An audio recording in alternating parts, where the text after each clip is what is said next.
ശ്രീരാമോധൗ ഭുജംഗാധിപശയനബലേ യോഗനിദ്രാമുദാരാം നേരെ കൈക്കൊണ്ടു ലക്ഷ്മീകൂലപുരം പത്മനാഭം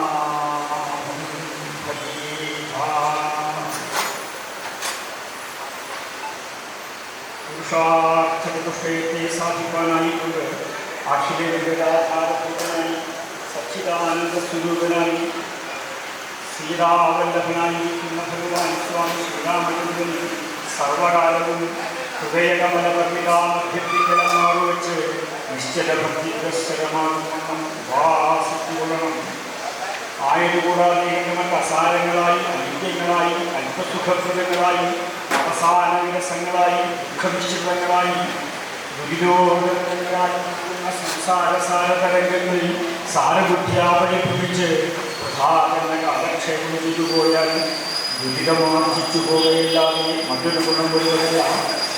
അകൃത സുഹൃതന്മാർക്ക് അസുലഭമായി പോകുന്നത് മനുഷ്യജന്മം എന്ന മനുഷ്യജന്മത്തെ ദൈവവിദ്യാ ലഭിച്ച് സമീപിക്കൽ, വ്യർത്ഥമാക്കി കളയാതെ ഒരവസരം വരുന്ന സമീപിക്കൽ, ഈശ്വരനെ സേവിച്ച് പാപനിവൃത്തി വരുത്തി പരമപുരുഷാർത്ഥമായിരിക്കുന്ന മോക്ഷത്തെ സാധിച്ചുകൊള്ളുന്നു.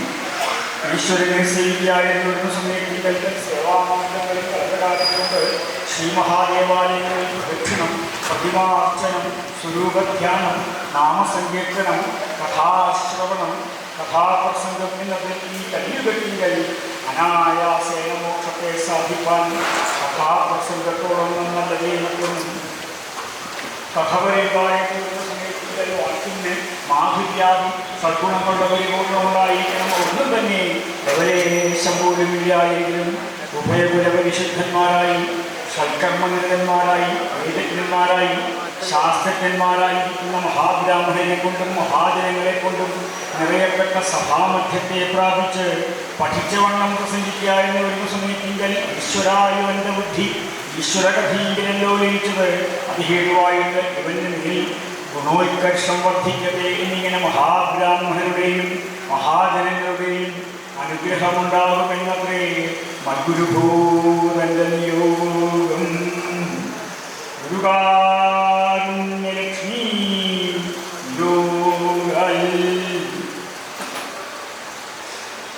ഇതിലോട്ട്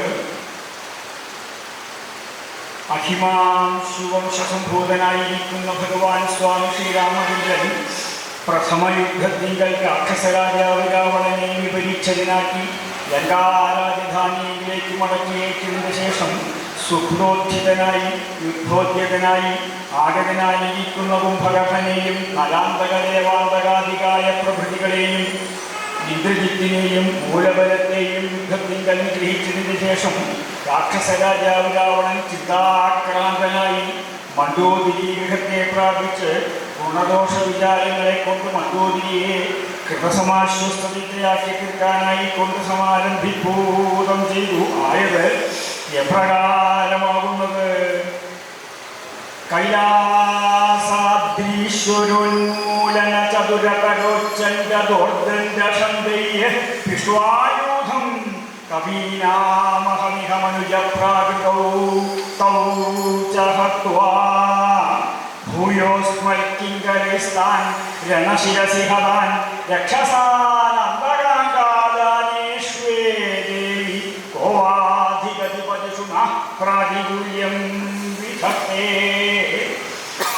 അല്ലേ പ്രിയതമയായുള്ളവരെ മണ്ഡോദരി, ആ രാക്ഷസരാജാവ് രാവണൻ മണ്ഡോദരി ഗൃഹത്തെ പ്രാപിച്ച് ഗുണദോഷ വിചാരങ്ങൾ കാരണം യുദ്ധത്തിങ്കൽ ആദ്യത്തെ ഉത്സാഹം ഉണ്ടുല്യൻ്റെ സകല സൈന്യങ്ങളിൽ കൂടെ ഉണ്ടായതൊക്കെ നശിപ്പിച്ചു. അവസാനം തേര് അതൻ്റെ കയ്യിലുള്ള ആയുധങ്ങളൊക്കെ നശിപ്പിച്ച് നിരായുധനാക്കി നിർത്തിയതിനു ശേഷം ഇല്ലേ രാക്ഷസേശ്വരൻ യജ്ഞേശ്വരൻ അങ്ങ് ആ രാജധാനിയിൽ പോയി വിശ്രമിച്ച് വേണ്ടപ്പെട്ട മാത്യന്മാരോടൊക്കെ ആലോചിച്ച് സീതാദേവിയെ തരികയാണോ വേണ്ടത്, യുദ്ധം ചെയ്യാനോ വേണ്ടത് എന്നാണോ ആലോചിച്ച് വീണ്ടും എൻ്റെ മുമ്പിലേക്ക് വരൂ, അപ്പോൾ എൻ്റെ പരാക്രമം ഞാൻ കാണിച്ചു തരാം എന്ന് പറഞ്ഞ് ഭഗവാൻ രാവണനെ ഒന്ന് മടക്കുകളോടായി ഇതിലും വലിയൊരു അപമാനം എനിക്ക് സംഭവിക്കാനില്ല. കാരണം ആ യുദ്ധത്തിൽ രാമൻ ശരമുപയോഗിച്ച് കൊണ്ടാൽ മതിയായിരുന്നു. അതെന്താ ചെയ്യുന്നതല്ലേ? അതോടുകൂടിയിട്ടൊന്ന് മടങ്ങാൻ ഭാവിച്ചപ്പോൾ കൊല്ലന്മാരെ എല്ലാവരും കൂടിയിട്ട് ഒരു വിധത്തിൽ ബഹളം കാരണം ഒരു നാട്ടം മുഴുവനും ആ ഗോപുരത്തിൽ അവിടെ എത്തിലും കഷ്ടിച്ച് രാജധാനിക്ക് എത്തി. അപ്പോഴാണ് കഷ്ടം, ഞാൻ ഇനി ജീവിച്ചിട്ട് എന്താ കാര്യം, മണ്ഡോദരി ഗൃഹത്തിലേക്ക് പോവുക. എന്നിട്ട് ആ മണ്ഡോദരി ഗൃഹത്തിൽ ചെന്നപ്പോൾ തന്റെ പ്രീതമയായിട്ടുള്ള മണ്ഡോദരി വല്ലാതെ വിഷമിച്ചിരിക്കുക. അതാ കാരണം പുത്രൻ മരിച്ചു എന്നുള്ള വൃത്താന്ത കുറച്ചു മുമ്പ് കേൾക്കുന്നത്. ആദ്യം അക്ഷമന്മാരനെ ഹനുമാൻ കൊന്നു കഴിഞ്ഞു, ആ ദുഃഖം മനസ്സിന് പോയി ചെയ്യാം. ഇപ്പോഴോ ആ യുദ്ധത്തിങ്കൽ ആ ഇന്ദ്രിയത്തിനെയും മൂലബലവും കൂടി നശിച്ചു. മൂലബലം കൊയ്യാലും തന്റെ പുത്രനാണല്ലോ. ആ ഇന്ദ്രിയത്തിന്റെ മരണയുക്താന്ന് കേട്ട് ദുഃഖിതയായിട്ട് നിലത്ത് വീണ് കിടക്കുന്ന മണ്ഡോദരി എടുത്തു വന്നപ്പോഴോ താൻ എങ്ങനെ വലിയ നല്ല പ്രിയതനെയാണ്, താൻ എന്താണ് ചെയ്യേണ്ടത് എന്നുള്ളത് ചോദിക്കാനായിക്കൊണ്ട് വന്നപ്പോൾ ആദ്യം ചെയ്യേണ്ടത് മണ്ഡോദരിയെ സമാശ്വസ്തയാക്കി തീർക്കാനുള്ളതുകൊണ്ട് ആ മണ്ഡോദരിയെ മടിയിൽ വെച്ച് സരസഭാഷണങ്ങളെ കൊണ്ട് ആ സന്തോഷിപ്പിക്കാനായിക്കൊണ്ട് സമാരംഭിച്ചിട്ടും കുറച്ച് പ്രയാസപ്പെട്ടു. കണ്ണിൽ ആ ധാരമുടിയാതെ കവിതറക്കുന്നത് ഒഴുകുമ്പോൾ അതൊക്കെ കുറച്ചു മാത്രമല്ല ആ മുടിയൊക്കെ മുഖത്തിട്ട് വീണതൊക്കെ മാറ്റി സരസമായിട്ടുള്ള ഭാഷകളെ കൊണ്ട് ഒരു വിധത്തില് ആ ശുശ്രൂഷകളെ കൊണ്ട് തൻ്റെ ചടുവാക്യങ്ങളെ കൊണ്ട് തൻ്റെ പ്രിയരമേ ആ ശ്രദ്ധ മാറ്റി തന്നിലേക്ക് ആകർഷിപ്പിച്ചു. ഇല്ലേ പ്രിയരമേ, ഞാൻ എന്താ ചെയ്യുന്നത്? രാമന് സീതയെ കൊടുക്കണോ വേണ്ടത്, അതോ യുദ്ധത്തിന് രാമബാണങ്ങളിലേക്ക് മരിക്കണോ വേണ്ടത്? അതാണോ ചോദ്യം തയ്യേ.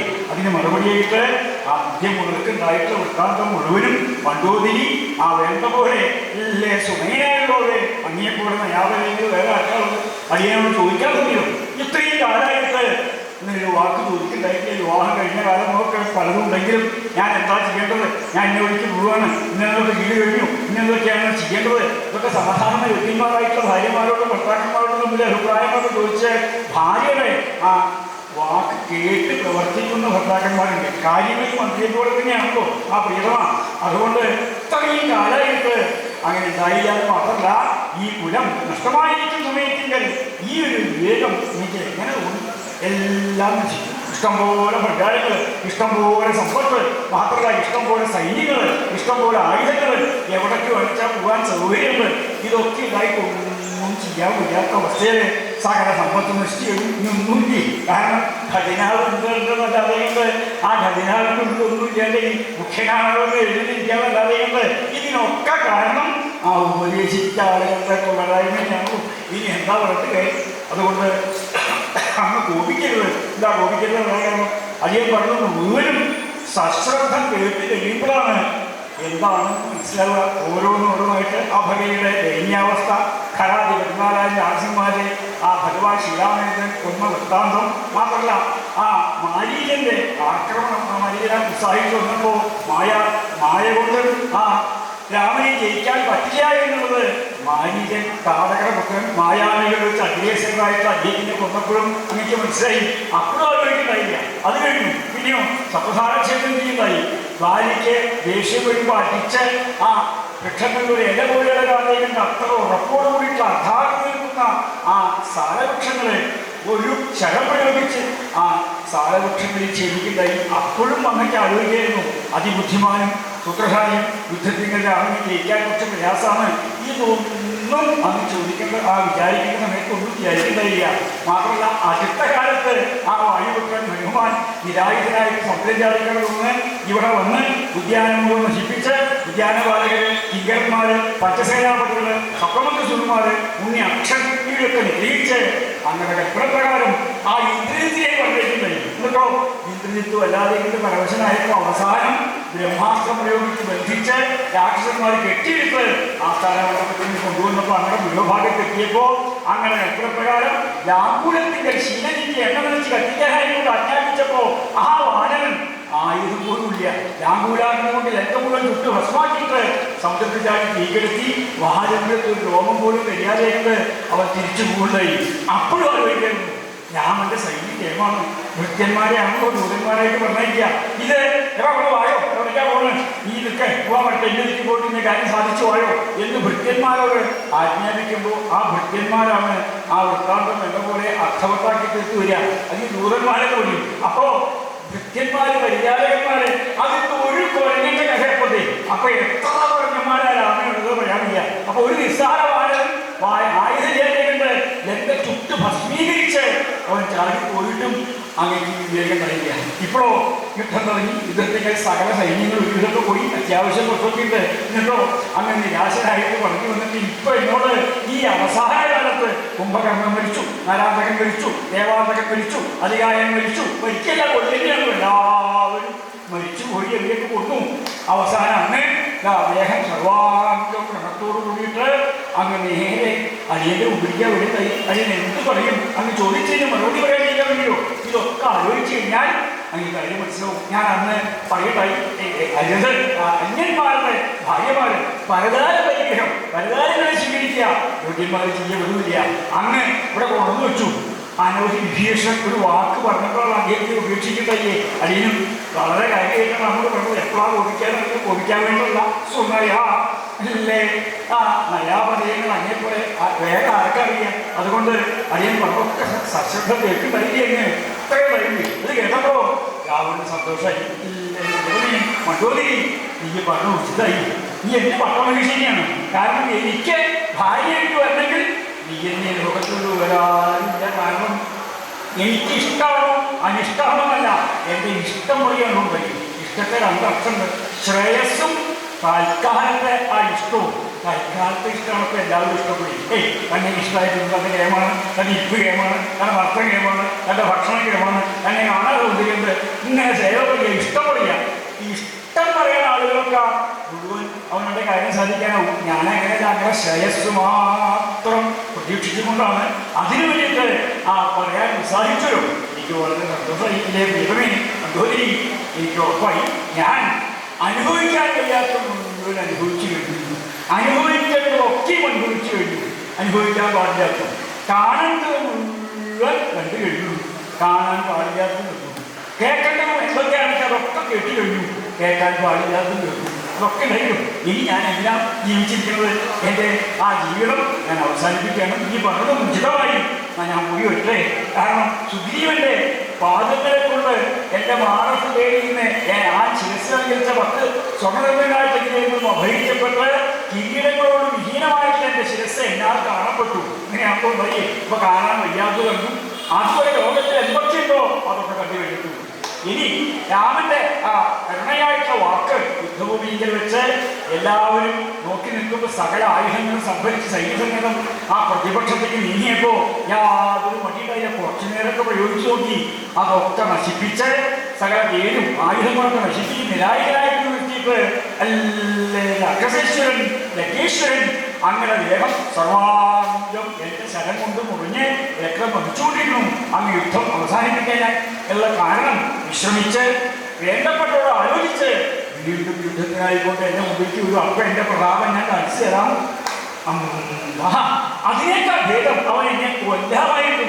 അത് ഞാൻ കേൾക്കേണ്ടി വന്നു. ഒരു ശത്രുവിൻ്റെ മുഖത്തിൽ നിന്ന് യുദ്ധഭൂമിയിൽ വെച്ച് ആയുധം കയ്യിലുള്ളപ്പോൾ യുദ്ധം അവസാനിപ്പിച്ച് എനിക്കത് കേൾക്കേണ്ടതായിട്ട് വന്നിട്ടുണ്ട്. അതുപോലെ കേൾക്കേണ്ടത് നല്ലതൊക്കെ കേട്ടു, ഇപ്പൊ കേൾക്കാൻ പാടില്ലാത്ത കേട്ടു.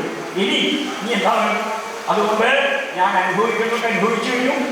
ഹനുമാന്റെ കൈകളെ കൊണ്ട് കഥകളെ കൊണ്ട് അവർക്ക് വരങ്ങിന്റെ ഉള്ളം കൈകൊണ്ടുള്ള അടി 20 കഴുത്തറകൾ അടിച്ചടിച്ചടിച്ചടിച്ച് യുദ്ധത്തില് പുറപ്പെട്ടപ്പോൾ കേട്ടിട്ട് ചാടി നിന്ന് ഞാൻ ഒരു ആയുധവിദ്യാലയം കളഞ്ഞു കിടക്കില്ല.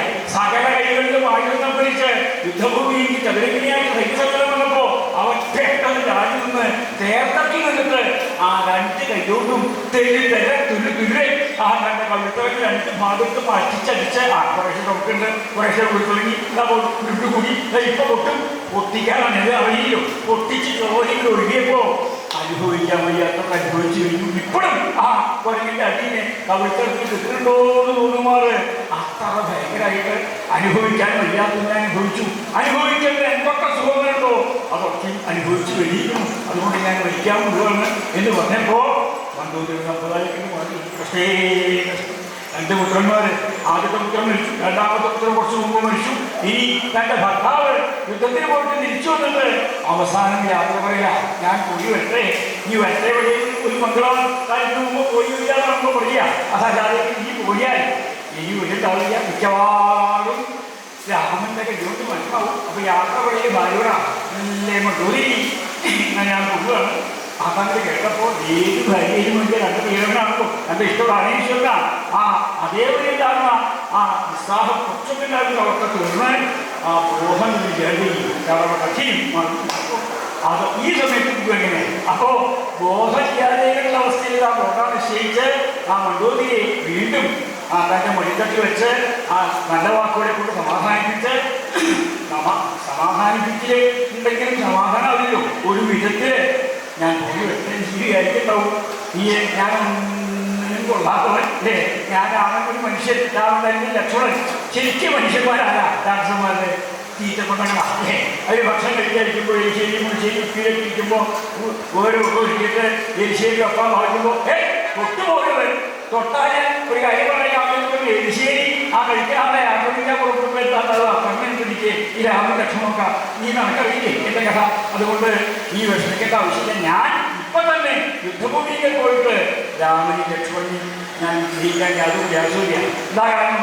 എന്റെ കൈകൾക്കകത്ത് വരുന്നത് മാത്രപ്പോ തുടങ്ങിയമാരുടെ എല്ലാവർക്കും സംശയിച്ചാൽ കൈലാസാദ്രീശ്വരോന്മൂലന ചതുരതരോച്ചന്തോർഗന്ധ അഹം കവീനാം വിഷ്ണു ഞാൻ എൻ്റെ ആ കൈലാസാദ്രീശ്വരന്റെ ആ ഉന്മൂലനം ആ കൈലാസാദ്രീശ്വരന്റെ ആ ശിഖരമായിട്ടുള്ള കൈലാസം പോലെ ഉന്മൂലനം ചെയ്യപ്പെട്ടവരുള്ള കഴിവോടുകൂടിയതായിട്ട് ആ ചതുരതരങ്ങളായിട്ടുള്ള ഉച്ചന്തങ്ങളായിട്ടുള്ള ഖണ്ഡങ്ങളായിട്ടുള്ള ബാഹുക്കളാണ് ഉച്ചന്തഖണ്ഡങ്ങളായിട്ടുള്ള ബാഹുക്കളെ ചതുരതരോച്ചന്തഖണ്ഡങ്ങളാണ് എൻ്റെ ബാഹുക്കളെ കൈലാസവും ഭൂമിയായിട്ടുള്ള ബന്ധത്തെ വേർപെടുത്താനായിക്കൊണ്ട് ഞാൻ കുറച്ചു നേരം പ്രയത്നിക്കുന്നു ഒന്നും കാരണം ദിഗ്വിജയത്തിനായിക്കൊണ്ട് പുറപ്പെട്ടു പോകുമ്പോൾ ആ വൈശ്രവണന്റെ ദൂരന്റെ മുഖത്തിൽ നിന്നാണല്ലോ എനിക്ക് ആദ്യം വധോപായം കേൾക്കുണ്ടായി അതും ആദ്യം പെട്ടെന്ന് ദേഷ്യം വരുത്തായി എന്താ കാരണം താൻ സുഖമായിട്ട് സൗഖ്യമായിട്ട് ഗംഗയുടെ വൈശ്രവനെ ജയിക്കാനായി കൊണ്ട് പോകണമെന്നല്ല രാജധാനിപ്പിക്കുമ്പോൾ വൈശ്രവണന്റെ മുഖത്തിൽ നിന്ന് ഒരു ദൂതന്റെ ഓരയുള്ള വരവാണ് ആരാണ് വൈശ്രവണന്റെ ദൂതനാണ് എന്താ പ്രത്യേകിച്ച് അങ്ങക്ക് ഒരു വധോപായം എന്താ അറിയിക്കാമെന്നാണ് ആ നീയനെ വായിക്ക് അവനെ കൊണ്ട് വായിപ്പിച്ചപ്പോൾ വൈശ്രവണന്റെ ദൂതൻ വന്നിട്ട് രാക്ഷസ രാജാവ് രാവണനെ കൊല്ലാനായിക്കൊണ്ട് ചിലത് ഉദ്ദേശിക്കുന്നുണ്ടെന്ന് കേട്ടപ്പോൾ കോപം സഹിക്കുകയാണെങ്കിൽ ചന്ദ്രഹാസെടുത്ത് ആ ദൂതന്റെ കഴുത്ത് അപ്പം തന്നെ വെട്ടിയിട്ട് എവിടെ കഴിക്കുന്നത് പുറപ്പെടാറുണ്ട് പിന്നെ ചോദിക്കാൻ പറ്റി കാരണം ഒന്നാമത് ഈ ദൂതന്മാരെ കൊല്ലാൻ പാടില്ല അപ്പൊ അതൊന്നും നോക്കില്ല വ്യക്തിയുടെ ഒന്ന് നേരെ സൈന്യസമേതം പുറപ്പെട്ടത് എഴുതാൻ ആ വൈഷ്ണവന്റെ അടുത്ത് പോയി ജയിച്ചിട്ടൊരു കാര്യമൊക്കെ നിശ്ചയിച്ച് നേരെ വൈഷ്ണവന്റെ അടുത്ത് പോയപ്പോൾ ആ ലങ്കയിൽ സുഖമായിട്ട് കഴിയാനുള്ള വൈഷ്ണവൻ അദ്ദേഹം ഒരാളുടെ ഭൂക്ഷന്മാരൊക്കെ യുദ്ധം ചെയ്തു ആ വൈഷ്ണവൻ പേടിച്ച് പോകാൻ ഭാവിച്ചപ്പോൾ തേർത്തട്ട് തടുത്തു നിർത്തിയിട്ട് തേരുന്ന് അവനെ പിടിച്ചിറക്കി കയ്യിലുള്ള വാളുകൊണ്ട് കഴുത്ത് വെക്കാനായിട്ട് ഭാവിച്ചപ്പോഴാണ് ഇത്രയും വിശ്വാസിന്റെ പുത്രനാണല്ലോ തൻ്റെ അച്ഛനും ആ വിദ്വാന്റെ അച്ഛനും ഒന്നാമത് അമ്മ പറഞ്ഞത് സഹോദരനെ വെട്ടിക്കൊണ്ടുവല്ല എന്നാൽ അപമാനിക്കാൻ നിശ്ചയിച്ച കയ്യിലുള്ള കുട്ടിയുടെ വാളിന്റെ കുട്ടികളുടെ മുഖത്തൊക്കെ ഒറ്റ കുത്ത വാഴത്തെ പല്ലൊക്കെ കുഴിച്ച് അപമാനിതനാക്കി വൈഷ്ണവനെ താഴത്തേക്കിട്ട് ആ പുഷ്പവിമാനം സ്വീകരിച്ച് ഇനി ഞാൻ ഇതിൽ കയ്യിലിട്ട് വേറൊരു യാത്രയ്ക്ക് ലോകം മുഴുവൻ ജയിച്ച് വിശ്വവിഖ്യാതനായിട്ട് മടക്കണമെന്ന് ഉറപ്പിച്ച് അതിൽ കയറി പോകുമ്പോഴാണ് ശ്രീകൈലാസം പർവ്വതത്തിൻ്റെ ഒക്കെ ശിഖരത്തിൽ ആ വിമാനം തടയാനുള്ളൂ അപ്പോഴാണ് എന്താ വിമാനം പോകാത്ത അങ്ങനെ പോവില്ല പോകാതിരിക്കാനുള്ള കാരണം കൈലാസത്തിൻ്റെ ഭൂരിഭാഗത്തിൻ്റെ സംഹാരകർത്താവായി ചന്ദ്രകലാസനായി ശ്രീപാർവതീവല്ലഭനായിട്ടുള്ള ഭഗവാൻ ശിവൻ വിശ്വത്തിൽ എഴുന്നേൽക്കുകയാണ് ഞാൻ ശിവഭക്തനാണ് ഞാൻ ശിവനോടെല്ലാം മാറാൻ പറയുന്നത് കൈലാസത്തിനോട് ശിവനീ കൊണ്ടുമാണ് അത്രയും അഹങ്കാരി ഭക്തന്മാർക്ക് അഹങ്കാരം വർദ്ധിച്ചാൽ മറ്റുള്ളവർക്കൊരു ബുദ്ധിമുട്ടാണ് താൻ ഭക്തനാണെന്നുണ്ടെങ്കിൽ അഹങ്കാരം വല്ലാതെ വർദ്ധിച്ചു കഴിഞ്ഞാൽ മാറില്ലേ ഞാൻ മാറ്റിട്ടൊരു കാര്യം അതാണ് തോന്നുന്നത് ഇറങ്ങി പുഷ്പമായിട്ട് ഇറങ്ങി മാത്രമല്ല കൈലാസാദ്രീശ്വരോന്മൂലന ചതുരതരങ്ങളായി ഉച്ചന്തങ്ങളായിട്ടുള്ള ഭാവങ്ങളാണ് അത്രയും ഭയങ്കര ശക്തിയുള്ള ഇരുമ്പൊലക്കെ പോലെ കടിച്ചുരുണ്ട് നീണ്ട് കൊഴുത്ത് ശക്തിയാർജിച്ചിട്ടുള്ള 20 കൈകളെ കൊണ്ട് ഭൂമി പർവ്വതമായിട്ട് ഉള്ള ബന്ധം കൈലാസാദ്രീശ്വരന്റെ പർവ്വതം കൈലാസം അത് ആ വിഭാഗത്തെ മണ്ണൊക്കെ കൈകൊണ്ട് തട്ടി മാറ്റി കുറച്ച് നേരം പണിപ്പെടുത്തി വന്നു കാരണം ഈ കൈകൾ ആ യുദ്ധത്തിലേക്ക് പോവാനേ അത് എന്താ യുദ്ധത്തിലേക്ക് പോകാൻ കുറിച്ച് പ്രയാസിച്ചാൽ കൈകൾക്ക് ശക്തി ഉണ്ടാക്കി കൊടുത്തു നിർണായകമായിട്ട് അദ്ദേഹത്തിന് അല്ലേ ഇപ്പോ ആ സമ്പ്രദായ അഹങ്കാരം കൂടിയപ്പോ അതിലേക്ക് തട്ടിയിട്ട് പോകുമ്പോ പിന്നെ അത് നീങ്ങാൻ കുറച്ച് പ്രയാസപ്പെട്ടു പിന്നെയോ അഹങ്കാരം തന്നെയാണ് ഇപ്പൊ ശക്തി ഉണ്ടെന്ന് നോക്കുക എല്ലാ വിഷയത്തും ആരാണോ ബഹുമാനിച്ച് വേണ്ടതൊക്കെ കൊടുക്കണ്ടായി അപ്പൊ അവരുടെ നേരത്തെ മെനക്കെട്ടുന്നു. അപ്പൊ അതോടുകൂടിയിട്ട് 20 കൈകളും അടിക്കൂടെ പോയി മണ്ണൊക്കെ മാറ്റി പറവത്തെടുത്ത് മേൽപോട്ടുള്ള ഉന്മൂലം വെച്ച് വെച്ചാൽ തലയോടുകൂടി തുളക്കിയിട്ട് കൈലാസപ്പോഴും മേൽപോട്ടെ എറിഞ്ഞപ്പോഴോ കുറെ ദൂരം പോയിട്ട് പിന്നെ കാണാതെ ഇന്ന അവസാന താഴത്തേക്ക് ശബ്ദം കേട്ടപ്പോ അങ്ങനെ വരുന്നുണ്ടോ നാ ഒന്നും കൂടി ഒന്നല്ല 4-5 മന്തി കൈലാസം വിട്ട് കൈകളെ കൊണ്ട് 20 കൈകളെ കൊണ്ട് മേൽപോട്ട് എറിയുക. അത് കഴിഞ്ഞാൽ വീണ്ടും വേഗത്തിൽ എറിയുമ്പോ ശക്തിയിൽ എറിയുമ്പോ ആ ശക്തിക്കനുസരിച്ച് വേഗത്തിൽ പോവുക. അതിനനുസരിച്ച് ആലോചിക്കുമ്പോ അതോടുകൂടി അതുപോലെ തന്നെ മേൽപോട്ട് എറിയുക. ഇങ്ങനെ 4-5 മന്തിയായപ്പോ അവിടെ ഭഗവാന്റെ ആ സമയം വേണ്ട പോലെ തനിക്ക് അനുകൂലമായിരിക്കുക. അതുകൊണ്ട് പറ്റിയതാ. പെട്ടെന്ന് പർവ്വതം ഒരു പ്രാവശ്യം താഴത്തേക്ക് വന്നപ്പോ 20 കൈകളെ കൊണ്ട് എടുക്കാനായിട്ട് വാദിച്ചപ്പോ ആ 20 കൈകളും പർവ്വതത്തിന് അടിപ്പെടുന്നതായി. അപ്പോ ആ പർവ്വതത്തിന്റെ അടിപ്പെട്ടു വെച്ചാലും ഭഗവാൻ പ്രത്യക്ഷത്തിൽ വരാൻ വഴിയേ. അപ്പൊ എന്റെ കൈകൾക്ക് ശക്തിയുണ്ട്, ഞാൻ പ്രയോഗിക്കുന്ന കാര്യത്തിന് ആ കൗതുകത്ത് അദ്ദേഹം പോലും തന്നെ വാങ്ങിക്കുന്നു. അതാണല്ലോ കൈലാസാധീശ്വരന്റെ ആ കേമായിട്ടുള്ള കൈലാസ പർവ്വതം നല്ല അതിവിഷ്ടങ്ങളായിട്ടുള്ള കൈകളെ കൊണ്ട് എടുത്ത അമ്മാനായി തൂക്കിയിട്ട് തന്നെയാണെന്ന് പഠിക്കുമ്പോ ഒരു പർവ്വതം സാധാരണ പർവ്വതമല്ല, അത്രയും ബലവത്തായിട്ടുള്ള എന്റെ കൈകൾ. ഈ കൈകളുള്ളപ്പോ ഞാൻ ഈ വർഗമാരൊക്കെ പഠിക്കും. വിശ്വായൂഥം കവീനാം കവീനാം യൂഥം വിശ്വ കവികളുടെ യൂഥം കൂട്ടം വർഗന്മാരെ നമ്മൾ ഒരുമിച്ച് വരുമ്പോ ഒന്നിച്ച് ഒരു കൈയല്ല 20 കൈയുണ്ട്.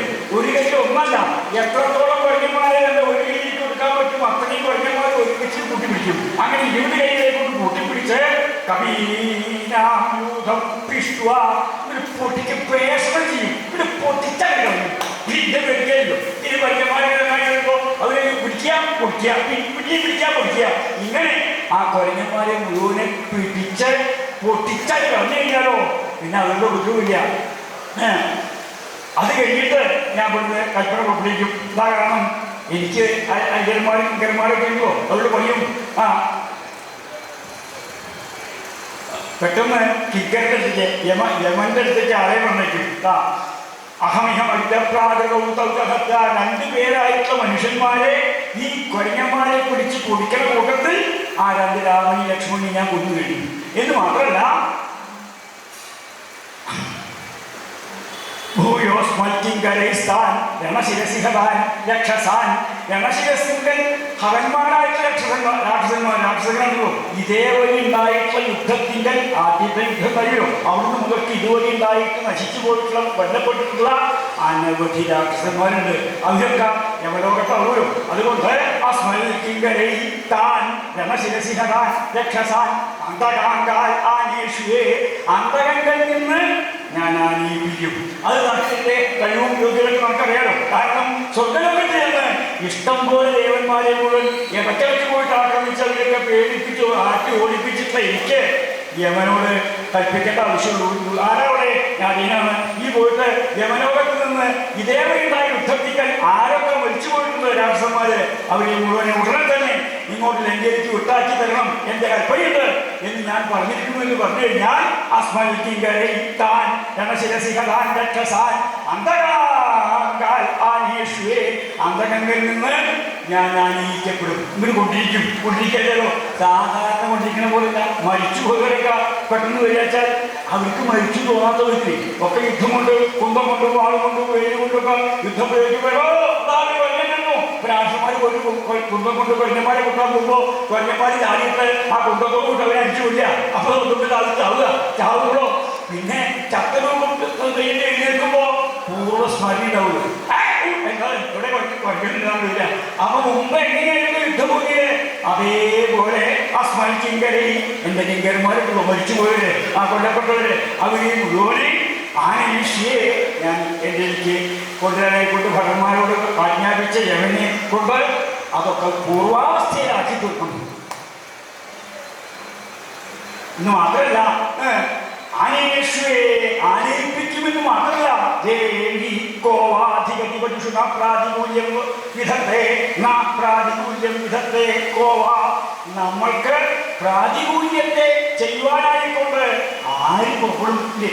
പ്രതികൂലാവസ്ഥ സൃഷ്ടിക്കാനായിക്കൊണ്ട് നമ്മുടെ മുമ്പിലേക്ക് വേറെ ആർക്കും വരാൻ ധൈര്യമില്ല.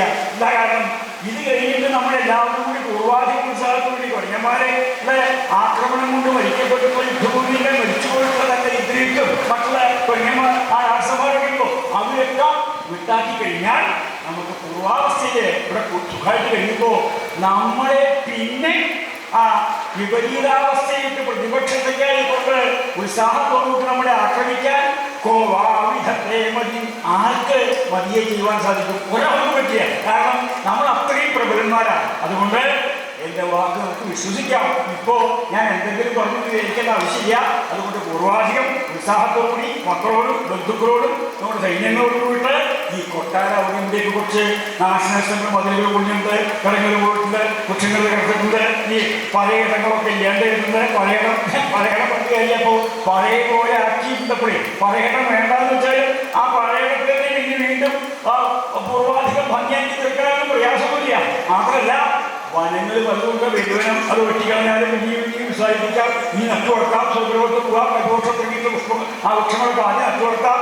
പൂർവാധികം തേജസ്സോട് പോയിട്ട് മതിലുകളെ കിടക്കുകൾ ആനപ്പന്തി കുതിരപ്പന്തി ദേവീദ്യാനങ്ങൾ മീലാലോകങ്ങൾ രാജധാനങ്ങൾ മന്ത്രശാലകൾ തന്ത്രശാലകൾ അർച്ചനാഗ്രഹങ്ങൾ ആസ്ഥാന മണ്ഡലങ്ങൾ ഭോജനാലയങ്ങൾ ഇതിനൊക്കെ കേടുപാടുകൾ സംഭവിപ്പിച്ചിട്ടുള്ള കൊടിയന്മാരെ നിന്നാലും അതൊക്കെ പൂർവാധികം തേജസ്സോട് കൂടി ഇതാക്കി തീർത്തിട്ട് നമുക്ക് സുഖമായിട്ട് ഇവിടെ തന്നെ ആ പഴയ പോലെ തന്നെ പഴയതായിട്ട് കൂടാം. പഴയ അങ്ങനെയാകുമ്പോ സമാധാനമായിട്ട് കൂടാം. കേട്ടപ്പോൾ സമാധാനം മുഴുവൻ കേൾക്കെങ്കിലും തൻ്റെ പേരൊരു കഴിവുണ്ട്, ശക്തിയുണ്ട്, എല്ലാവർക്കും യോഗ്യനായിട്ടുള്ളതാണ്. കൈകൾക്ക് ശക്തി ഉണ്ടാവുന്നതാണല്ലോ കൈലാസോധരണം ചെയ്യണ്ടായില്ലേ. അപ്പൊ അത്രയൊക്കെ കേന്ദ്രമായിട്ടുള്ള ആ പ്രിയതമൻ തന്നെ സമാധാനിപ്പിക്കാൻ വേണ്ടി മാത്രം ഉപയോഗിച്ച വാക്കല്ല. ഒരു പക്ഷേ ശിവഭക്തനൊക്കെയാണല്ലോ ചിലപ്പോ തിരിച്ചിങ്ങനെ വരാലോ. മുഴുവൻ ആ സംഭവം അല്ലെങ്കിലും തന്നെ കൃതസമാശ്വസിതയാക്കി തീർത്ത മണ്ഡോദരി സാവധാനത്തിൽ എഴുന്നേറ്റിരുന്നു. എങ്ങനെ യാത്ര പറയേണ്ട നിശ്ചയില്ല, യാത്രയാക്കേണ്ട നിശ്ചയില്ല. അങ്ങനെ നിർനിമേഷമായിട്ട് നോക്കിക്കൊണ്ടിരിക്കുന്ന സമയത്ത് രാവണൻ തൻ്റെ ഭവനത്തിലേക്ക്, എല്ലാം തൻ്റെ ഭവനാണെങ്കിലും ഇനി കുളിച്ച് ഒന്ന് ഉത്സാഹത്തോടുകൂടിയിട്ട് മതിയാവോളം ഭഗവാനെ സേവിക്കുക. അതെങ്ങനെ എപ്പോഴും സേവിക്കുന്നെങ്കിലും ഒന്നും കൂടി ഇനി ഒരു പക്ഷേ കലായില്ലെങ്കിലോ അതാണ് കുറച്ചുകൂടി കാര്യമായിട്ട് ആ തൻ്റെ ഭവനത്തേക്ക് പോയി ആ കുളിച്ച് വേണ്ട പോലെ പരിശുദ്ധനായി മഹാദേവനെ പൂജിക്കണ ആ പ്രത്യേകിച്ചുള്ള സ്ഥലമുണ്ട്. അവിടെ ചെന്ന് ശിവലിംഗം പ്രത്യേകമായിട്ടുള്ളൂ. ആ ഭക്തി എത്രയാലും അറിയില്ല രാവണന് ഭഗവാനോട്. അപ്പൊ ഭക്തിപൂർവ്വം ഇഷ്ടംപോലെ പുഷ്പങ്ങൾ ആ സമയത്ത് ഭക്തന്മാരെ സഹായം കൊണ്ടുവന്ന് വെച്ചിട്ടുണ്ട്. ആ പൂജപാത്രങ്ങൾ കൊണ്ടു വെച്ചിട്ടുണ്ട്, പൂജ സാധനങ്ങളുണ്ട്. എല്ലാം എടുത്ത് മതിവരുവോളം മഹാദേവനെ പുഷ്പാഞ്ജലിയായിട്ടും പൂജയായിട്ടും തൻ്റെ മനസ്സിൽ എങ്ങനെയൊക്കെ ആനന്ദത്തെ ആ വേണ്ട പോലെ വർദ്ധിപ്പിക്കാം. അത്രയും മതിയാവോളം ഭഗവാനെ സേവിക്കാച്ചാൽ ഭഗവാനെ പൂജിക്കുമ്പോൾ മതിയാവില്ല.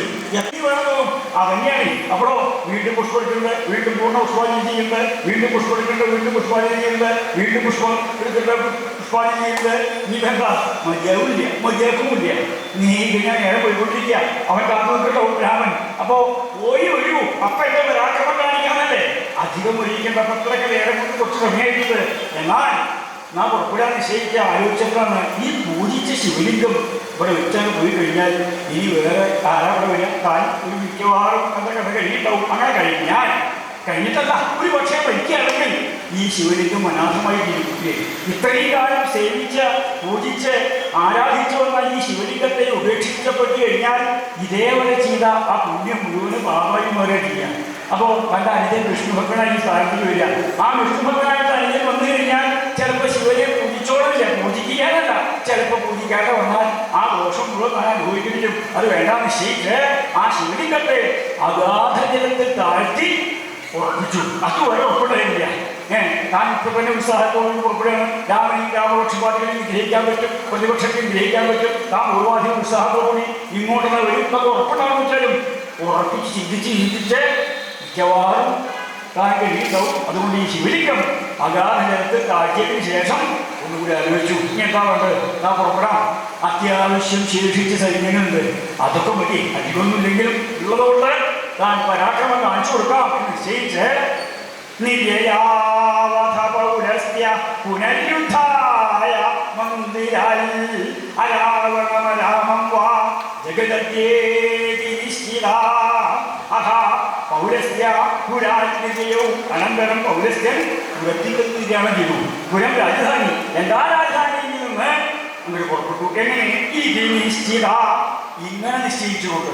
ഇത് അങ്ങനെ നിശ്ചയിക്കാന്നൊക്കെ പറയാൻ കാരണം പുറപ്പെടുമ്പോൾ തന്നെ നിശ്ചയിക്കേണ്ട ഒരു രൂപത്തിൽ നിന്ന് അത് ഉറപ്പിച്ചു. എന്താ ഉറപ്പിച്ചതാണെങ്കിൽ അദ്യതകൾ അരാമം വാ, ഇന്ന് ഈ ലോകം അരാമമായിട്ട് ഭവിക്കാം. മിക്കവാറും കുറെ കാലമായിപ്പോയി. കാരണം ഈ രാമനില്ലാത്ത ലോകം വേണമെന്നാണല്ലോ ഇപ്പോൾ എല്ലാവരും രാജകുമാരനെ മോഹി. ഈ നരേന്ദ്രനാണ്. നരേന്ദ്രൻ ഇല്ലാത്ത ലോകം ഉണ്ടാവണം.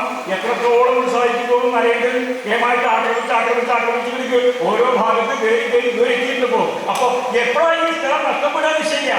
മിക്കവാറും അരാമം വാ, എൻ്റെ യോഗ്യത കൊണ്ടും എൻ്റെ കഴിവ് കൊണ്ടും എൻ്റെ അഭ്യാസബലം കൊണ്ടും എൻ്റെ യുദ്ധ സാമർഥ്യം കൊണ്ടും എൻ്റെ ദൈവാധീനം കൊണ്ടും ഇന്ന് ഞാൻ ഈ പുറപ്പെട്ട സമയം നോക്കുമ്പോഴും മിക്കവാറും ഞാൻ തന്നെ ഇരിക്കുന്നത്. അപ്പൊ ഞാൻ ഇരിക്കുമ്പോ രാമന്റെ കാര്യം എൻ്റെ ഉദ്ധാരണം നശിക്കും. അപ്പോ രാമൻ ഇല്ലാണ്ടോ ആദ്യതകളിൽ അരാമ, ഇന്ന് ഈ ലോകം അരാമമായിട്ട് സംഭവിക്കാം. ഇങ്ങനെ ആവുമ്പോൾ എന്തൊക്കെയോ ലോകം കൊടുക്കാറുള്ളത് പ്രത്യേകിച്ച് ഒന്നും പറയാനില്ല. ഇന്നത്തെ വിഷയം ഞാൻ മുഴുവൻ ശ്രദ്ധിക്കുന്നറിയില്ല. ഞാൻ പെട്ടെന്ന് കൂടെ എനിക്ക് മുഴുവൻ ഇന്നത്തെ വിഷയം അറിയില്ല. അങ്ങനെ കുറച്ചൊക്കെ അത്യാവശ്യം കുറച്ച് മനസ്സിലായിട്ട് എന്താ രാമനാഥൻ പാടി അതൊക്കെ എനിക്ക് ഇഷ്ടപ്പെട്ടു. അത് മുമ്പറ്റല്ലേ ഉണ്ടായി. ഇപ്പൊ കുറച്ചു മുമ്പ് രാമനെ പിന്തുണയ്ക്കാനായിട്ട് രാമനെ കൊന്നു. അങ്ങനെ വരാൻ ഞാനല്ലോ. ഞാൻ രാമപക്ഷ ഓട്ടവും അല്ലെങ്കിൽ രാമപക്ഷ ഓട്ടവും പക്ഷങ്ങൾ ഇടയ്ക്കിടയ്ക്ക് അഭിപ്രായം മാറി. കാരണം ഇപ്പോ സാധാരണക്കാർക്ക് ഇപ്പോൾ അഭിപ്രായപ്പെടുന്ന സാധനം ചെയ്യേണ്ടത്. കാരണം നരേന്ദ്രന്റെ പക്ഷത്തേക്കാണോ നിങ്ങളുടെ മുഖ്യന്റെ പക്ഷത്തേക്കാണോ നിങ്ങളുടെ ചെയ്യാത്ത അവസ്ഥ? മുഖ്യൻ എന്താ നരേന്ദ്രനെ ഇല്ലാതെ കാര്യം ഒറ്റ മനോഭാവം രാഷ്ട്രമുഖ്യനായിട്ടുള്ള രീതിയിൽ നരേന്ദ്രനെ ആക്രമിച്ച് മുഖ്യനെ എങ്ങനെയെങ്കിലും ഇല്ലാതാക്കണില്ല. രണ്ടും കൂടി മത്സരിക്കുമ്പോ കുറച്ചുമ്പത്തെ കഥ അങ്ങനെയാണ്. ഇപ്പൊ കേട്ടത് അങ്ങനെയാ. രാമനെ ഇല്ലാണ്ടേക്ക്. അപ്പൊ ഇന്ന് രാമനില്ലാത്ത ലോകം എന്ന് ജനങ്ങൾ ഇങ്ങനെ ഉദ്ഘോഷിക്കാൻ തുടങ്ങി. അങ്ങനെ വരുമോ? രാമന്റെ പ്രയോഗം രാമനായിട്ട് ഞാൻ ഓരോരോ കാര്യങ്ങളും ഞാൻ മനസ്സിലാക്കി നോക്കുമ്പോൾ ആ ശൂർപ്പണകളെ വൈരൂപ്യം കണ്ടതിന് ശേഷം ഉണ്ടായിട്ടുള്ള ഓരോന്നും ആ ഖരാജ് 14,000 ആർഷന്മാരെ നിഗ്രഹിച്ച സമ്പ്രദായം 3.25 നാളിക നേരം കൊണ്ട് സന്ധ്യാസമയത്ത് നിഗ്രഹിക്കപ്പെട്ട വ്യക്തിയ ഒരു വാളുണ്ട്. അതിന്റെ കഴുത്തത്തെ കൊണ്ട് വാള് വലിയ വൃത്തിയാക്കിയാണ്. അപ്പൊ രാമന്റെ യോഗ്യത നിസ്സാരമല്ല. പ്രതിപക്ഷത്തെ ജയിക്കാൻ ഇത്രയും കേവനായിട്ട് നരേന്ദ്രനെ പോലെ ഓരോരുത്തരില്ല. അത് ബോധ്യപ്പെടുന്നത്. അത് മാത്രമല്ലേ പിന്നെയോ തൻ്റെ അമ്മാവനെ മാരീചനെ കൊന്നു. മാത്രമല്ല അതിനുശേഷം അർദ്ധാരങ്ങളെ കൊന്നു, വൃക്ഷങ്ങളെ മുറിച്ചു വീഴ്ത്തി. മാത്രമല്ല ഭാര്യയെ നിഗ്രഹിച്ചുകൾ സ്ഥാനത്തിന് സുഗ്രീവനെ ഭീഷണാക്കി. ചക്രവർത്തിയ ഭാര്യയുടെ പരമശക്തിയായിട്ട് അദ്ദേഹത്തിനെ നേരിട്ട് പോയി കഴിഞ്ഞാൽ ആരാണ് നേരിട്ട് കൊടുത്താൽ എന്ന പകുതി കൂടി കിട്ടും. അത്രയും കേവലമായിട്ടുള്ള ഭാര്യയെ നിഗ്രഹിക്കണമെന്നുണ്ടെങ്കിൽ നിസ്സാരക്കാരനല്ല. എന്ന് മാത്രമല്ല ആ ഹനുമാൻ തട്ടിയിട്ടുള്ള വാനരന്മാർ അനവധി അവൻ്റെ കൂടെയുള്ള ഏത് സമയത്ത് അവൻ ഒറ്റയ്ക്ക് ചെയ്ത പ്രവർത്തിയോടെ ഇനി ആദ്യം ആവർത്തിക്കേണ്ട ആവശ്യം നോക്കാൻ അനുഭവസ്ഥനാണ്. ഇത്രയൊക്കെ കേമത്തുണ്ടാവുകൊണ്ട് ഞാനല്ല, എൻ്റെ സൈന്യങ്ങളല്ല എന്തൊക്കെ ആയുധം പ്രയോഗിച്ചാലും ഇപ്പോഴത്തെ നിലയ്ക്ക് നോക്കുമ്പോൾ മുഖ്യനായിട്ടുള്ള തനിക്ക് നരേന്ദ്രനെ അതിക്രമിക്കാനോ പ്രതിപക്ഷത്തായിട്ട് നിന്ന് നിർത്തിയിട്ട് അവനെ ആക്രമിക്കാനോ തനിക്ക് യാതൊരു ശക്തിയില്ല. അത് ബോധ്യം തന്നെയാണ്. അങ്ങനെ വന്നാലോ തൻ്റെ മരണം താൻ തന്നെ ഇല്ലാതെയുക. താൻ ഇല്ലാതെ കഴിഞ്ഞാലോ അദ്യതകളിൽ അരാവണം വാ, ഇന്ന് ഈ ലോകം അരാവണമായിട്ട് ഭവിച്ചേക്കാം. രാവണില്ലാത്ത ലോകം എന്തൊക്കെയാണ് വൃത്താന്തങ്ങൾ എനിക്കൊന്നും അറിയില്ല.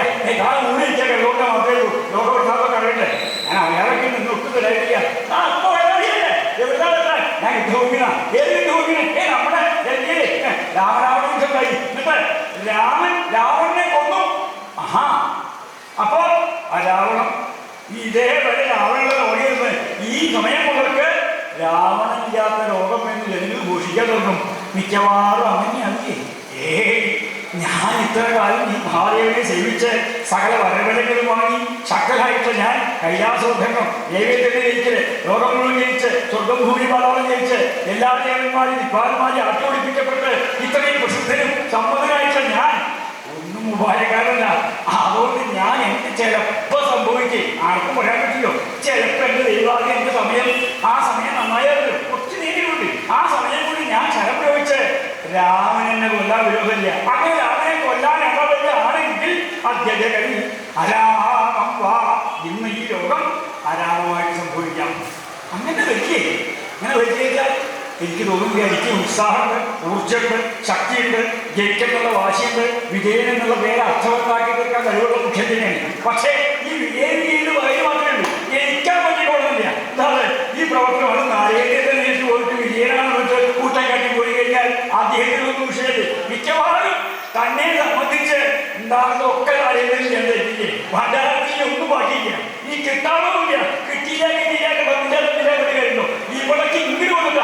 നീ ആദ്യം ഒരു പ്രാവശ്യം കൊണ്ടുപോയി നീ ആദ്യം കാത്തു വെച്ചിട്ട് എപ്പോഴാണ് കയറുന്നത് ശരിയാ. ഇങ്ങനെ വന്നു കഴിഞ്ഞാൽ നരേന്ദ്രൻ രണ്ടാമത് വരുന്ന സമയത്ത് താൻ അങ്ങനെയാണോ തോന്നുന്നത്. താങ്കൾ മടങ്ങിയിട്ട് വീണ്ടും ആ നരേന്ദ്രന്റെ മുമ്പിലേക്ക് പോയി കഴിഞ്ഞാൽ എന്തായിരുന്നു കൂടി ഇല്ലാണ്ട് അങ്ങനെ വന്നാലോ അധ്യക്ഷകളിൽ അരാവണം വാ. ഇന്ന് ഈ ലോകം അരാവണമായിട്ട് സംഭവിക്കും. ഇത് നിശ്ചിത. അങ്ങനെ ഒരു പ്രാവശ്യമില്ല, പല പന്തി അങ്ങോട്ടും ഇങ്ങോട്ടും. ഞാൻ തന്നെ ജയിക്കുന്നുള്ള ഇതെപ്പോഴും മതി. എങ്ങനെയാണ് എനിക്ക് തോന്നുന്നത്? മുഖ്യന്റെ പക്ഷക്കാരൊക്കെ നമ്മുടെ മുഖ്യൻ തന്നെ ജയിക്കുക. അതെന്താ വെച്ചാൽ പറഞ്ഞു മുഖ്യക്ക് ഒരു തരത്തിൽ ജയിക്കാൻ പറ്റാത്തവരായിട്ടില്ലേ. എങ്ങനെ പോയാലും ജയിക്കാതെ ഉപദേശിക്കുന്ന ആളുകൾ, ഉപദേശം കൊടുക്കുന്ന ആളുകൾ, കൂടെ സഹായിക്കുന്ന ആളുകളുടെ അപകടമാണ്. പിന്നെ വെള്ളാവശ്യമല്ലോ മഹാഭാവി കത്തിക്കൊഴിയാവുന്നു എന്താ പറയാ. എങ്ങനെയുണ്ട് അയോഗ്യങ്ങൾ ഞാൻ തന്നെ ജയിക്കുക. അതല്ല അങ്ങനെ ജയിക്കാം. മഹാരാജാവ് രാഷ്ട്രരാജാവ് നിങ്ങളെ ഉദ്ഘാടനം ഏമായിട്ട് ഏത് കാലത്ത് ഇനിയും അദ്ദേഹം തന്നെയാണ്. അദ്ദേഹം നീ കൊണ്ടാവുന്നില്ല. അതൊക്കെ ഈ പക്ഷക്കാരൊക്കെ തന്നെ അഭിപ്രായ വ്യത്യാസം പറഞ്ഞിട്ടുണ്ട്. പക്ഷെ നിർത്തിയില്ല. എവിടേക്കാ പോകാൻ? ഞങ്ങൾക്കൊന്ന് മൂത്രമൊഴിച്ച് ദയമായിട്ട് വരാം. ഇപ്പോൾ ശങ്കർ വെച്ച് വരാം. ഞാൻ ഭാര്യയൊന്ന് കണ്ടുവരാം. ഭാര്യയെ കാണാൻ പോയപ്പോഴാ അതല്ലാന്ന് ഞാനിപ്പോൾ ഈ കാണാൻ പറ്റിക്കൊടുക്കുന്ന ധൂപിക്കാൻ പോകുന്നത്. താങ്കൾ പുറപ്പെട്ടു ഞാൻ വരാം. അവിടേക്കാ പോകണം. എനിക്ക് പ്രായമായിട്ടുള്ള അച്ഛനും അമ്മയ്ക്ക് ഒന്ന് കണ്ടുവന്നേക്കാം. മുഖ്യനെ കണ്ടു കഴിഞ്ഞാൽ ഒക്കെ എല്ലാവരും വേണ്ടപ്പെട്ടവർക്ക് ഒഴിഞ്ഞു പോവുക. ഇത് മുതൽ പറ്റി. കാരണം മുഖ്യനെ വിലകാരും എല്ലാവരും മുഖ്യന്റെ പിന്നാലെ ഒന്ന് അണത്ത് തുടങ്ങിയിട്ട് കുറേ രണ്ട് കളിക്കാൻ ആദ്യം വളർന്നു കൊണ്ട് നടന്നു. ഇപ്പോഴോ ഇപ്പൊ തെക്കുന്ന ആദ്യം ഉടക്കോട്ടാ. അത് അതുകൊണ്ട് നടന്നു കഴിഞ്ഞാൽ ഈ മഹാഭാവി തോന്നില്ല. എപ്പോഴാ വിളിച്ച് കൽപ്പന എന്താണെന്ന് വെച്ചാൽ ചിലപ്പോൾ ഇട്ട് കുത്ത് കൊല്ല്. കാരണം ഒപ്പുള്ള ആളെ വീക്ക് പിന്നെ ദൈവമില്ല, ദാക്ഷിണ്യമില്ല, പേര് നല്ലോണ്ട്. അപ്പൊ എല്ലാവരും എന്താ പഠിക്കാവുന്നവർക്ക് അവരൊക്കെ പോയി ഒന്നും എണ്ണം കൂടി കാണല്ലോ. ഇതൊക്കെ ഒരാളാണ് പോയിരുന്നത് ഭക്ഷണം കഴിക്കാൻ. എപ്പോഴും ഭക്ഷണം മാത്രമേ ഉള്ളൂ. ഭക്ഷണം കഴിക്കാൻ മാത്രം പോലെ സംസാരിക്കുക. പുറപ്പെടുക പേടി. കാരണം പുറപ്പെടാൻ വേണ്ടിയില്ല. പോയാണെങ്കിൽ വരാൻ പറ്റിയ നിശ്ചയം അപ്പുറയില്ലേ. നോക്കുമ്പോൾ കുറച്ചു നേരം ശങ്കിച്ചു കഴിഞ്ഞിരുന്നാലും അവസാനത്തിൽ ഉറപ്പുണ്ട്. അത് മിക്കവാറും ഇങ്ങനെയാവും. ഇന്ന് അദ്ദേഹത്തിനെ ജയിക്കാൻ ഈ ലോകത്തിൽ ഒരാളക്കും പറ്റില്ല. ലോകസമ്പന്നനായിട്ടുള്ള ആളാണ് അദ്ദേഹം ബോധിക്കുന്നവരാണ്, എപ്പോഴും സന്തോഷിക്കുന്നവരാണ്, സന്തോഷിപ്പിക്കുന്നവരാണ്. അതുകൊണ്ട് മിക്കവാറും എന്റെ അവസാനം തന്നെയാവും ഉണ്ടാവുക. ഇത് നിശ്ചിത അധ്യക്ഷകൾ അരാവണം വാ. അത് ഉറപ്പിച്ചിട്ടോ. ആഹാ പൗരസ്യ പുരാതികയോ. അനന്തരം പുരസ്ത്യഗോത്ര സംബോധനായി, വിശ്രവസിന്റെ പുത്രനായി, എല്ലാവർക്കും സമ്മതനായി, ആ മഹാദേവന്റെ ഭക്തോത്തമനായിട്ടുള്ള ആ രാക്ഷസരാജാവ് രാവണൻ ഉറപ്പിച്ച മനസ്സോടു കൂടിയിട്ട് ഭഗവാന്റെ മുമ്പിലേക്ക് വീണ്ടും പുനരുദ്ധായ മന്ദിരാജികയും പുനരുദ്ധത്തിനായി കൊണ്ട് മന്ദിരത്തിൽ നിന്ന് ധ്യാനം ചെയ്തു. പുനരുദ്ധിച്ചാൽ പിന്നീടുള്ള യുദ്ധത്തിനർത്ഥം വരും. അതല്ലാതെ രണ്ടാമത് യുദ്ധത്തിന് കൊടുത്തില്ല. അതാണ് ആദ്യ യുദ്ധത്തിന് കൊടുത്തിട്ട് പ്രഥമ യുദ്ധം കഴിഞ്ഞു. അത് കഴിഞ്ഞ് മടക്കി ഭഗവാൻ എന്നിട്ട് രണ്ടാമത് ആദ്യ കൊടുത്തല്ലേ. അതെ. അപ്പൊ പുനരുദ്ധായ മന്ദിരാജികയും വീണ്ടും യുദ്ധത്തിനായി കൊണ്ട് പുറപ്പെട്ടുള്ളൂ. എന്താ ഇതുവരെ കാണാതെ വരുന്നുണ്ടോ? എന്തൊക്കെയാ പ്രത്യേകിച്ച് കേട്ടില്ലേ? രാവണന്റെ അടുത്തേക്ക് രാവണൻ ആദ്യമായിട്ട് യുദ്ധത്തിൽ പുറപ്പെട്ടു. ഓടോടുന്നു കാട്ടിലോട്ടാണില്ല. ഇവിടുത്തെ കണ്ടുതന്നെ ഇതിനു മുമ്പ് രാമന്റെ അടുത്തേക്ക് രാവണൻ പോയി. എന്നിട്ട് യുദ്ധം തുടങ്ങി. എന്നിട്ട് യുദ്ധത്തിന്റെ രാവണനെ ആ രാമൻ പരവശനാക്കിയിട്ട് ആയുധമൊക്കെ നശിപ്പിച്ച് സഖ്യൊക്കെ ധരിപ്പിച്ച് മടക്കി. എന്നിട്ട് ഇതൊക്കെ രണ്ടാമത് കൂടാ. എവിടെ രാമന്റെ അടുത്തേക്ക് എന്താണ് എന്താ ഞാൻ കണ്ടുകൊടുക്കണത്? ഞാൻ കൊടുക്കുന്നതാണ്. തനിക്കറിയ ലാഭം വെച്ചിട്ട് ഇടത്തിന് മുമ്പ് യുദ്ധം കഴിഞ്ഞേ. അതുപോലെ അതെ രാമൻ രാവണനായിട്ട് യുദ്ധം കഴിഞ്ഞു. അത് ഉറപ്പല്ലേ? ഉറപ്പാണ്. എന്നിട്ട് രാവണനെ വല്ലാതെ പരവശനാക്കി തോൽപ്പിച്ച് മടക്കിയില്ലേ? എന്നിട്ട് ഇപ്പൊ പോവല്ലേ? അതെ. അപ്പൊ രണ്ടാമത്തെ അല്ലേ? അല്ല, ആദ്യത്തെ. വെറുതെ നേരത്തെക്കൊണ്ട് വാദിക്കാനൊക്കെ ഞാൻ വാദിക്കലോ. പുനരുദ്ധായ മന്ദിരാജിയും പുനരുദ്ധത്തിനായി കൊണ്ട് മന്ദിരത്തിൽ കല്യാണം ചെയ്തു. പുനരുദ്ധായ അല്ലേ? അല്ല, പുനരുദ്ധ യുദ്ധം പുനരുദ്ധരിച്ചാൽ വീണ്ടും യുദ്ധം എന്നൊരു അർത്ഥമല്ലെങ്കിലും ഞാൻ പറഞ്ഞത് എനിക്ക് മനസ്സിലാവാനില്ല. എന്ത് മനസ്സിലാക്കിയ കാമടി ഉണ്ടായിരുന്നില്ലേ, ലഗ്നത്തിന് എഴുതില്ലേ, മാനന്മാര് കൊല്ലപ്പെട്ടായിരുന്നില്ലേ, യുദ്ധം തുടങ്ങിയപ്പോണ്ടായിരുന്നില്ലേ, നമ്മുടെ സ്വാമി ചക്രവർത്തി രാവണ യുദ്ധത്തിൽ പോയില്ലേ, എന്നിട്ടോ തോറ്റില്ലേ, മടക്കിയില്ലേ, മടക്കി വന്നില്ലേ, എന്നിട്ട് ആദ്യം പോയല്ലേ. അല്ല, ആദ്യമല്ല, ഇത് ആദ്യത്തെ രണ്ടാമതല്ല. ഇത് രണ്ടാമത് പോവാനല്ലേ താൻ പറഞ്ഞേ? അത് രണ്ടാമതല്ല, ആദ്യമാണ്. എന്താ ഊറ്റി പിടിച്ച് നോക്കണം? വെറുതെ വാദിക്കേ. ഞാനല്ല വാദിക്കാൻ ഞാനും ഒരുമിച്ചല്ലേ ഉണ്ടാവുന്നത്? അതെ, ഞാനും താനും ഒരുമിച്ചില്ലേ യുദ്ധക്കാരൻ? അതെ. അപ്പൊ നമ്മുടെ സ്വാമി രാമനായിട്ട് യുദ്ധം ചെയ്തില്ലേ, തോറ്റില്ലേ, മടങ്ങിയില്ലേ, ഇപ്പൊ പുറപ്പെട്ടില്ലേ, അത് രണ്ടാമതല്ലേ? അല്ല, ആദ്യമാണ്.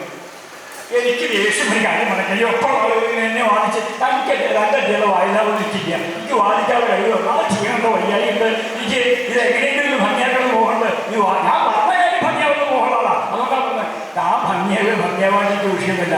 ഇത് ആദ്യമാണെന്നാണ് പറഞ്ഞത്. ഏത് ഇപ്പൊ പോയത്? അല്ല, രണ്ടാമതാണ്. അല്ല, ആദ്യമാണ്. ഞാൻ ഒരു കാര്യം പറയാം, ജോലി നോക്കിയിട്ട് കാര്യമില്ല. ഇവിടെ താൻ മുഷിലിങ്ങനെ കാര്യം പറയും. ഇവിടെ രാവണത്തിന് മുമ്പ് അനവധി ദേവന്മാരായിട്ടും ഇന്ദ്രനായിട്ടും ദേവന്മാരായിട്ടും പാതാളത്തിലും ഭൂമിയൊക്കെ യുദ്ധം ചെയ്തായില്ലേ? അപ്പൊ അവരൊക്കെ പോയിട്ടായില്ലേ? ദേവന്മാരൊക്കെ പേടിച്ചോടിയില്ലേ? ശ്രീരാമന്റെ അടുത്ത് യുദ്ധത്തിന് പുറപ്പെട്ടില്ലേ? പോയിട്ട് മടങ്ങി. എന്നിട്ട് ആദ്യം പോകുന്നത് ഇതിന് മുമ്പ് ഉണ്ടായിട്ടില്ലല്ലോ. ഇല്ല, അതാദ്യം. യുദ്ധത്തിങ്കൽ തോറ്റിട്ട് ആ തോറ്റ വ്യക്തിയോട് വീണ്ടും യുദ്ധത്തിലായിക്കൊണ്ട് രാക്ഷസരാജാവ് രാവണൻ പോണത് ഇതാദ്യമാണ്. ഞാൻ എന്നെ വാദിച്ചിട്ടൊന്നും കിട്ടാറില്ല. അതാണ് പുനരുദ്ധായ മന്ദിരായി ഇത് നിശ്ചിതയോ. ഇങ്ങനെ നിശ്ചയിച്ചുകൊണ്ട് പുനരുദ്ധത്തിനായിക്കൊണ്ട് രാക്ഷസേശ്വരൻ രാവണൻ പുറപ്പെട്ടു. അരാവണം അധ്യയകൾ ഇത് നിശ്ചിത. ഇന്ന് മിക്കവാറും രാവണനില്ലാത്ത ലോകമെന്ന് ജനങ്ങൾ പറയും എന്ന് ഉറപ്പിച്ചുകൊണ്ട് പുനരുദ്ധത്തിനായിക്കൊണ്ട് രാക്ഷസരാജാവ് രാവണൻ നേരെ ചതുരംഗിണിയായിട്ടുള്ള സൈന്യസമേതം യുദ്ധഭൂമിക്ക് എത്തിയപ്പോഴോ അവിടെ യാതൊരു മാറ്റവും. ഭഗവാൻ തന്നെ മടക്കിയിരിക്കുമ്പോൾ യുദ്ധഭൂമിയിൽ ആ 2-3 രക്തത്തുള്ളികൾ ആ മുഖത്തിങ്ങനെ മാറത്ത് മുന്നിലുണ്ടോ തോന്നിക്കും. കാരണം മഹാലക്ഷ്മി ദേവിയുടെ ആ ആലിംഗനം കൊണ്ട് നഖക്ഷതമേറ്റ് മുറിവുന്നുണ്ടായിട്ടുള്ള ആ രക്തബിന്ദുക്കൾ വഹിക്കാൻ ഭാവിക്കാമോ എന്ന് തോന്നുമാറ് കുറച്ചു നേരത്തെ പരിശ്രമമുണ്ടാവാൻ ഇളവിലുണ്ട്. 1-2 വേർപ്പുള്ളികൾ കവിത്തരങ്ങളിൽ പ്രവേശിച്ചുകൊണ്ട് ആ സൗന്ദര്യത്തിന് മാറ്റി നോക്കിക്കൊണ്ട്, കാരണം ഒരു തേജസ് സൂര്യൻ കുറിച്ച് നിൽക്കാറോ. രാമേന്ദ്രനാണെങ്കിലും രാമസൂര്യനാണോ അത് വിളിച്ചാൽ ഇപ്പൊ പ്രധാനപ്പെട്ടതാണല്ലോ. ഇപ്പൊ പ്രത്യേകിച്ച് മുഖ്യൻ, പ്രത്യേകിച്ച് പ്രധാനപ്പെട്ടതാണെന്നൊക്കെയാണല്ലോ വിശേഷിപ്പിക്കുന്നത്. പ്രധാനം വെച്ചാൽ പ്രകർഷകരുടെ താളത്തോടു കൂടിയവനാണ്. എത്ര കൂടുതൽ ഒഴിവില്ല. അപ്പൊ രാമചന്ദ്രനാണെങ്കിലും രാമസൂര്യനെ അവലോകനം ചെയ്യുന്നത്. രാമസൂര്യനെ അവലോകനം ചെയ്യാച്ചാൽ രാമനാകുന്ന സൂര്യൻ തിളച്ച് അതായത് പത്തായിട്ട് സൂര്യനെ എന്താണ് ഇഷ്ടമായിരുന്നത്? സൂര്യന്റെ അടുത്തെത്തൊക്കെ പഠിക്കുമ്പോ അതൊന്നും ആർക്കൊക്കെ എത്തിയോടെങ്കിലും വ്യക്തികളൊക്കെ പറഞ്ഞേക്കാട്ടോ. സൂര്യന്റെ അടുത്തെത്തി ഇത് പാല് വെത്താത്ത ഇപ്പൊ എത്തി കഴിയുമ്പോ അതും മുഖ്യന്റെ കേരളക്കാരില്ല. അങ്ങനെയല്ല, മുഖ്യൻ സൂര്യന്റെ മുമ്പിലേക്ക് എത്തിച്ചാൽ ഇങ്ങനൊരു എത്തിയും ധൈര്യം. അതാണല്ലോ പ്രതാപന്റെ പ്രസ്താവന. ഞാൻ വീണ്ടും ഒരു ഒപ്പം ഞാൻ എന്റെ കേരളത്തെ കാണിച്ചു തരാമല്ലോ വാക്കുള്ളത്. അപ്പോ നാരായണന്റെ മുമ്പില് പ്രതാപത്തോടുകൂടി എന്ത് പ്രവഹിച്ചാലും പ്രതാപന എന്നല്ലാതെ തടിപ്പിക്കപ്പെട്ടവരാ സൂര്യനെ. ഇങ്ങോട്ട് അങ്ങനെ ഏതൊക്കെ കഴിക്കും. അല്ലാതെ കഴിക്കലാണെന്ന് വെച്ചാൽ മുഖ്യനെ കൊണ്ടുവരാൻ പോലല്ലേ. മുഖ്യനെ പ്രത്യേകിച്ച് വിശേഷിപ്പിച്ച് കേരളക്കാർ നോക്കിയിട്ട് എന്തെങ്കിലും ആരെങ്കിലും പോയി അപ്പം ദഹിച്ചു പോകുന്നുള്ള അർത്ഥത്തിലാക്കി നിർത്തി. എങ്ങനെയാണല്ലോ ഒരു ബുദ്ധിയില്ലാത്ത ആളുകളൊക്കെ അങ്ങനെ പറയും. ബുദ്ധി പറയുകയില്ല.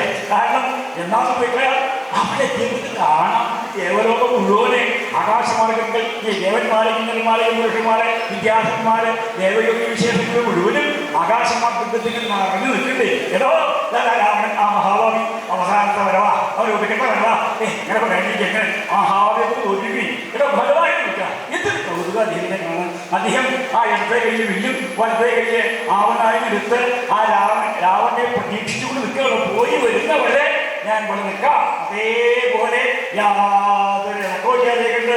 എപ്പോഴാണോ രാവണൻ തന്നെ മുമ്പിലേക്ക് വരുന്നത് അപ്പോൾ വിഗ്രഹിക്കാൻ പാകത്തിന് ആ സമസ്ത സന്നാഹത്തോടുകൂടിയിട്ട് ദുർബുദ്ധിയാണെങ്കിലും തന്റെ ഭക്തനായിട്ടുള്ളൂ. ആ ഭക്തോത്തരനായിട്ടുള്ള രാവണൻ ദേവികന്മാരുടെ അവതാരത്തിൽപ്പെട്ടതാണല്ലോ. അപ്പൊ അവസാനം തന്റെ വിശ്വരൂപം കാണിച്ച് ആ രാവണനെ ഭക്തിമാർഗത്തിൽ കൂടി മോക്ഷത്തെ സാധിപ്പിക്കാനായിക്കൊണ്ട് മുഹൂർത്ത സമയം പ്രതീക്ഷിച്ചുകൊണ്ട് വീരശീലക്ഷതോ ആയിട്ടുള്ള രൂപത്തോടു കൂടിയിട്ട് മഹാലക്ഷ്മിയുടെ ആലിംഗന വിഷയത്തിന്റെ ഇടവ്, ആ ആലിംഗനം കൊണ്ട് സംഭവിച്ചിട്ടുള്ള പോർകൾ കൊണ്ടുണ്ടായിട്ടുള്ള നക്ഷത്രം കൊണ്ടുണ്ടായിട്ടുള്ള രക്തബിന്ദുക്കളാണോ എന്ന് തോന്നുവാൻ ശോഭിച്ചുകൊണ്ടിരിക്കുന്ന മേനിയോട് കൂടിയിട്ട് ഭഗവാൻ ശ്രീരാമേന്ദ്രൻ അനുജനായിട്ട് ലക്ഷ്മണനോടും സുഗ്രീവാദിയും ആഞ്ജനേയന്മാരോടും വിജയമാകുന്ന സുമുഹൂർത്തത്തിങ്കൽ യുദ്ധനിശ്ചയസായി പുറപ്പെട്ട് സമുദ്രം അതിക്രമിച്ച് ലങ്കാധിപത്യത്തിൽ വന്ന് പ്രഥമയുദ്ധത്തിന്റെ രാവണനെ പരവശനാക്കി നിർത്ത് വീണ്ടും രാവണന്റെ ആഗമനം പ്രതീക്ഷിച്ച് നിൽക്കുമ്പോൾ രാക്ഷസരാജാവ് രാവണൻ ചതുരംഗിണിയായിട്ട് സൈന്യസമേതം യുദ്ധഭൂമിയിലേക്ക് പ്രവേശിച്ച് താമസമില്ല യുദ്ധം സമാരംഭിച്ച് യുദ്ധമധ്യത്തിങ്കൽ രാവണനെയും രാവണപക്ഷപാതികളെയും നിഗ്രഹിച്ച് തന്നെ സേവിക്കുന്ന സകല ഭക്തന്മാർക്കും സകല ഭക്തർക്കും സകലാഭീഷ്ടങ്ങൾക്കും ദാനം ചെയ്യുവാനായിക്കൊണ്ട് സന്നദ്ധ ചിത്തനായി യുദ്ധഭൂമിയിൽ അനുജനായിട്ട് ലക്ഷ്മണനോടും സുഗ്രീവാദി വാനരന്മാരോടും കൂടി ആയവിടെ അവതാരോദ്ദേശം സഫലമാക്കി തീർക്കാനായിക്കൊണ്ട് ഉത്സാഹത്തോടുകൂടും വണ്ണം വർദ്ധിച്ചത്. അപ്രകാരമെല്ലാം ഇരിക്കുന്ന ഭഗവാൻ ശ്രീരാമചന്ദ്രൻ ഭഗവാന്മാരെ രക്ഷിക്കട്ടെ.